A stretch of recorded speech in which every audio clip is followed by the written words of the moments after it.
Hello everyone, আজকে ছোট্ট mini blog নিয়ে চলে এসেছি। আজকে তো শনিবারে রান্নাবান্না নিয়ে চলে এসেছি।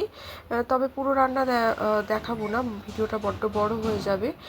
তো অল্প কিছুই দেখাবো কি কি করেছি, সেটাই আছে। মেনুতে কি কি আছে দেখো। এখানে মাছের ঝোল করে নিয়েছি লাল লাল করে, পটল আছে অল্প করে, আলু দিয়ে পেঁয়াজ রসুন কাঁচা লঙ্কা ধনেপাতা দিয়ে এই মাছের ঝোলটা বানিয়েছি।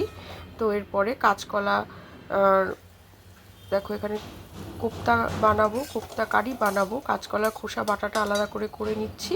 আর এখানে কাঁচকলা আর আলু সেদ্ধ ভালো করে মিশিয়ে নিয়ে তার মধ্যে কিছু মশলা অ্যাড করে কোপ্তার বড়াগুলো করে নিচ্ছি। আর ওখানে ভাত বসিয়েছিলাম, হয়ে এসছে। তো এখানে একটু জল দিয়ে দিয়েছি, আলু দিয়ে একটু কোপ্তা কারি বানিয়ে নেব। এখানে দেখো বড়াগুলো হয়ে গেছে, একটু ধনেপাতা দিয়েছিলাম বড়াগুলোর মধ্যে। আর শীতকালে কিন্তু ধনেপাতা বেশ ভালো লাগে খেতে। ফুটে উঠেছে ঝোলটা, এবার দিয়ে দিচ্ছি কোপ্তা কারির জন্য বড়াগুলো ঝোলের মধ্যে মিশিয়ে। খুব বেশিক্ষণ লাগবে না, খুব তাড়াতাড়ি হয়ে যায়। খুব সামান্য মশলা দিয়ে বানিয়েছি কোপ্তা কারি, এটাও বেশ কালারটা সুন্দর এসছে। তো এখানে পুরোটাই হয়ে গেছে, দেখতেই পাচ্ছ। কাঁচকলার কোপ্তা কারি, পটল ভেজে নিয়েছিলাম, এখানে আলু দিয়ে পটল দিয়ে মাছের কারি, এখানে 2 পিস বেগুন ভাজা শুধু আমার জন্যেই, আর কেউ খাবে না। মেথি শাক, শিম দিয়ে আলু দিয়ে, এখানে কাঁচকলার খোসা বাটা। আর এখানে গরম গরম ভাত তো হয়েই গেছে।